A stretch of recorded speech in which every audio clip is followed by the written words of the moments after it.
Uncontrolled Chaos here.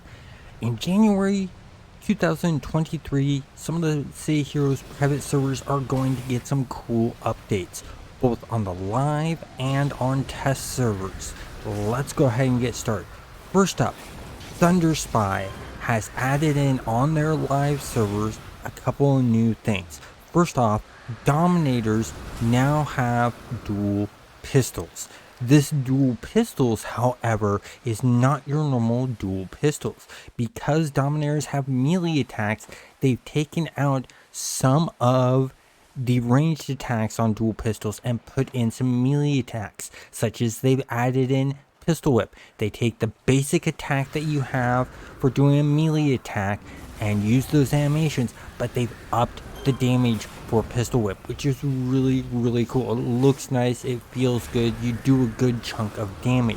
Another thing they did is they replaced one of the powers and added in a point blank shot, which is a very short ranged shot. This is on live.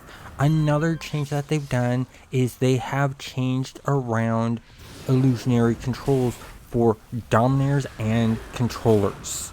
One of the things they've done is they've taken superior invisibility and they've given it to you for free off the bat. So when you're choosing your powers, whether you choose Phantasm or Blind, you will automatically also get superior invisibility. This is really cool. They've also made some of the other changes. Phantasm's changes include shortened recharge of its summoned decoy ability from 30 seconds to 15 seconds, allowing it to have 2 active. Added tags so they persist after the death of the target they were summoned on, which I played around with. It's really cool, makes it a more powerful pet. The next thing they've changed is Blind. On Blind, they changed the animation to be a shorter one, a secondary sleep function, and AoE fix to work, increasing AoE area of secondary sleep from 2 meters to 5 meters. Added dimensions and overpower functions to the secondary sleep, which is going to be nice to play around with. Have fun with that one, guys. Next up is superior invisibility. It now automatically granted when you take either the Phantasm or Blind. Defense values move to group invisibility, removes defense slotting. So after that, we have Deceive. Sped up animation speed from 2 seconds to 1 second.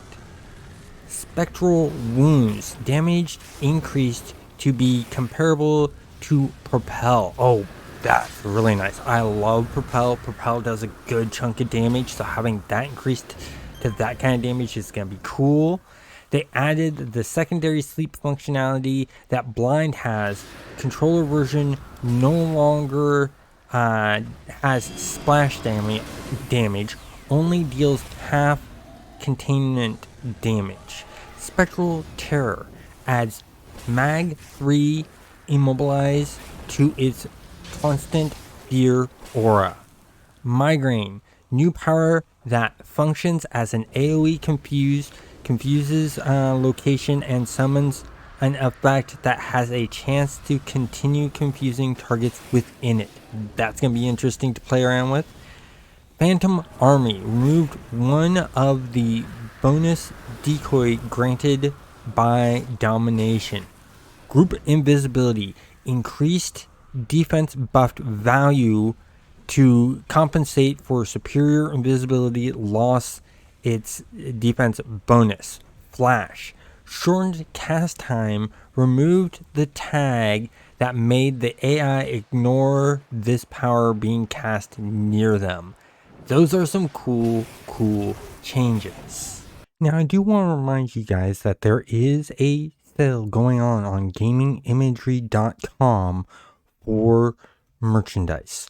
The really cool thing about this is it will run till February 14th. So if you have a loved one who's into gaming that you want to get them a Valentine's gift, here's a great time to get. The great thing about this is it is not just what we have normally. There is a limited timed design for Valentine's in this whole entire deal.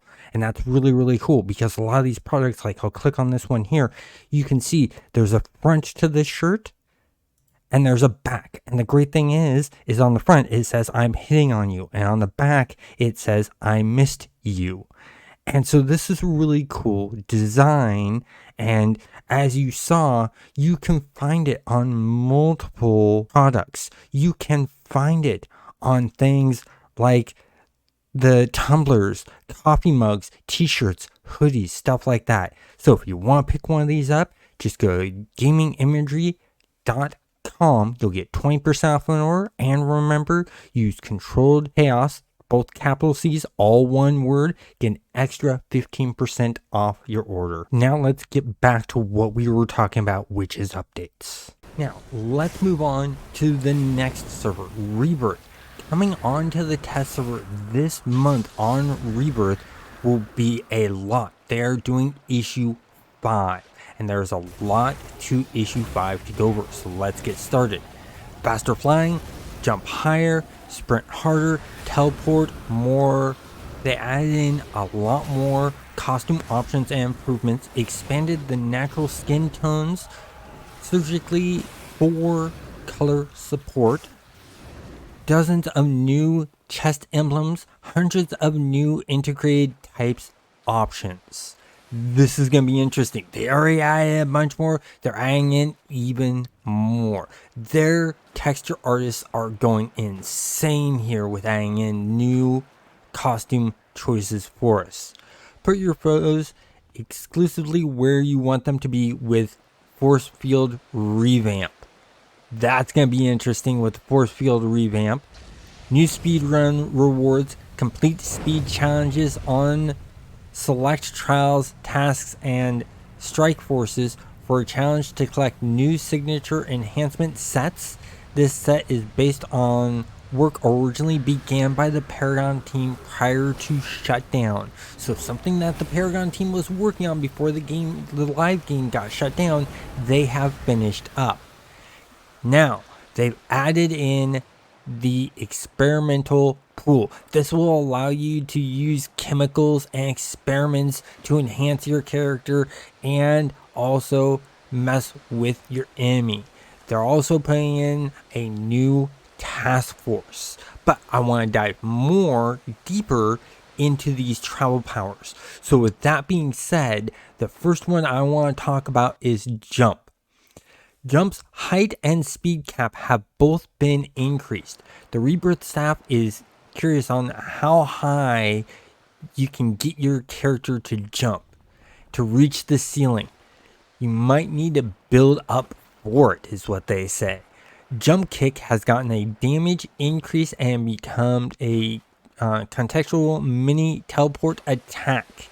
If your target is right next to you, you'll see a classic jump kick, but if they are just out of range, you can now expect your leap lizard to close the distance with a mini vault towards the victim. That's going to be interesting to see. Combat jump has become its own toggle, fully detached from the other jump power stats, including super jump, prestige powers, and stuff like that. Enjoy a short-term jump speed and height buff after using spring attack. This is going to be cool and nice. They also added in a performing nimble acrobatics ability, which grants noteworthy defense bonuses on top of Mez protection. On top of that, acrobatics now also provides movement buff that sticks with all powers. That is really cool. I like that, but there's better ones down the line that I really, really like. So, flight.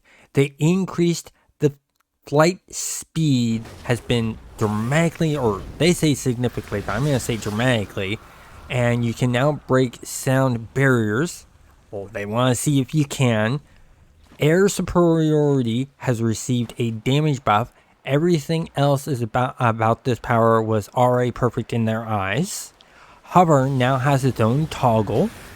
and can work just like the combat jump does. They've heard your request on using different flight poses as flight defaults. And issue 5 delivers.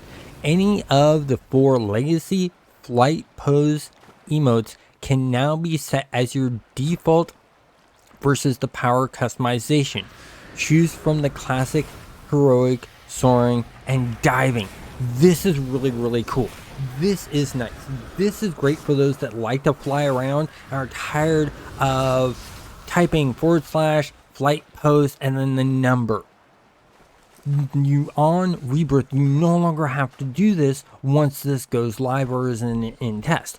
You can now actually customize it just like you can customize the color of your power attacks and stuff like that. From here, the revamp really takes off and says hello with dive attack, covering distance in an instant and smashing down on foes with an AoE attack. Afterburn, the toggle which gives you a significant short duration flight boost speed, has been nested to dive attack as a bonus power. That's interesting. And then they also, once again, added in the acrobatics into this. And in acrobatics, group flight is a subcategory in the acrobatics part of flight. So that's an interesting change up there. Here's where things get really interesting, guys. This is really, really cool. They've made some major changes to teleport. And teleport, I'm telling you right now, I'm going to be choosing teleport for a lot of my melee characters. And you'll find out why right now. Teleport target is now, or is a new power that combines the utility of recall friend and teleport foe.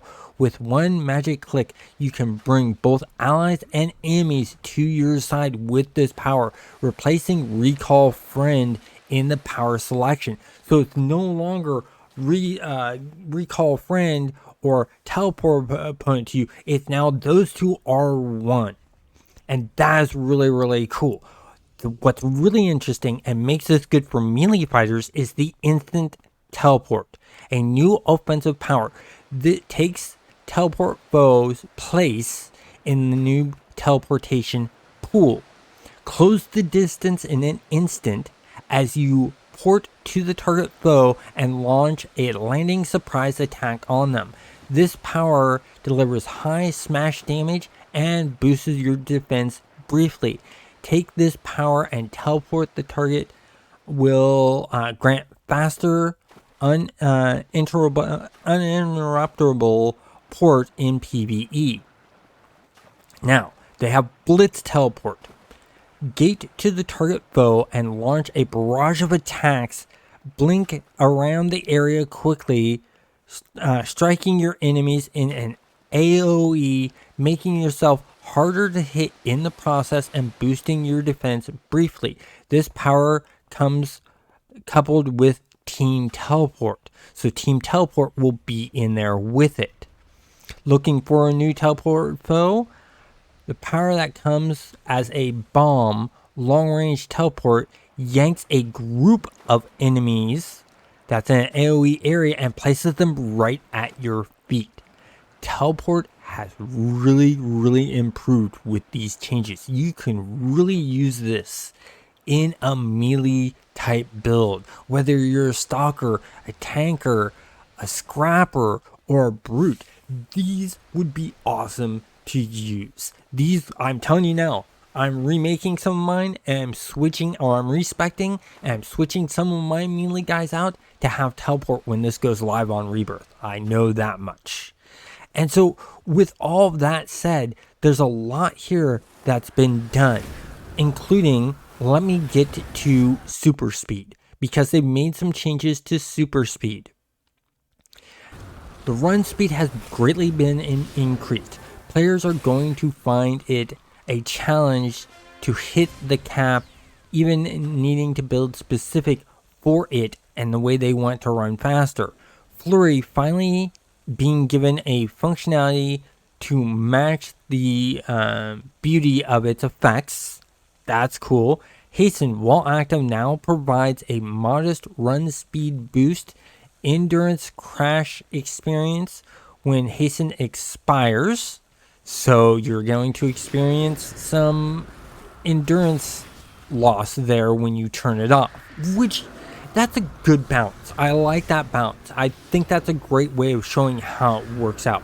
Whirlwind now does modest damage and makes use of the existing new power mechanics to stack nearby foes into your vortex before spitting them back out. That's going to be cool to see. I want to see how they work that out physics-wise.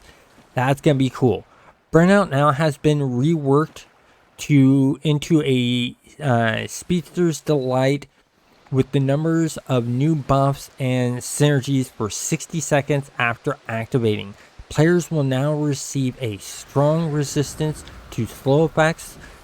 The duration of this 60 seconds. Intervals, running speed, jump height are greatly increased for the first 10 seconds after activating. Flurry recharges instantly, repeatedly, and Whirlwind per foe hit endurance cost is temporarily ignored. So burnout can really be devastating. So with that being said, the last thing I want to mention is that I know that on the Purrgatory server is working on getting it from the test servers to the live servers that she's setting up. She's also working on slowly rolling out making craftables of all levels. So when you do a craftable, it's not just set at certain levels for one name type of craftable, which is going to be very, very interesting for enhancements.